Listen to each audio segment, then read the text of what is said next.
और मरकजी वजीर ममलकत डॉक्टर जितेंद्र सिंह ने कहा है कि दहशतगर्दी के वाकयात के हवाले से हुकूमत ने इंतहाई संजीदगी से कार्रवाई की है।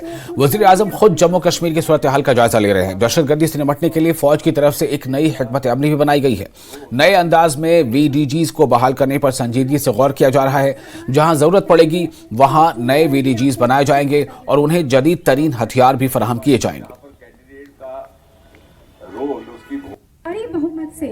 VDGs को लेकर के फिर से किस तरह से उनको रिवाइव किया जाए, उस पर बड़ी गंभीरता से विचार हो रहा है। बल्कि ना सिर्फ रिवाइव होगा, बल्कि आने वाले वक्त में ऐसी भी सोच है कि जहाँ जहाँ ज़रूरत रहेगी VDGs नए स्थापित करने की, वैसा भी किया जाएगा। उनके हथियार भी आधुनिक किए जाएंगे, कम से कम सेल्फ लोडिंग राइफल्स, इस तरह के उनके पास वेपन रहें। तो सरकार इस बारे में संजीदा है, क्योंकि हम समझते हैं कि VDGs ने जो कुर्बानी दी है और जिस तरह से आतंक पर अंकुश पाने में उनका सहयोग रहा है, वो सराहनीय भी है और उसकी कोई मिसाल नहीं।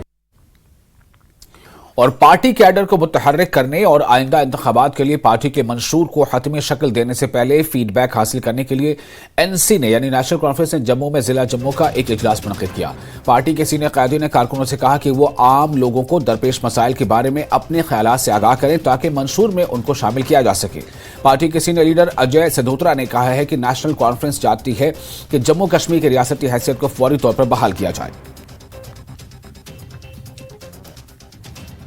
स्टेट का दर्जा बहाल किया जाए।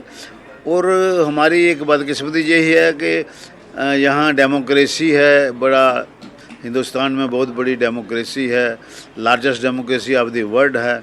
और हमें अपना जो हिस्सा है वो इलेक्शन कराने के लिए हमें सुप्रीम कोर्ट में जाना पड़ा, और सुप्रीम कोर्ट के कहने के बाद ही यहाँ इलेक्शन के लिए आज जो चामगोइयाँ हो रही हैं कि इलेक्शन होगी।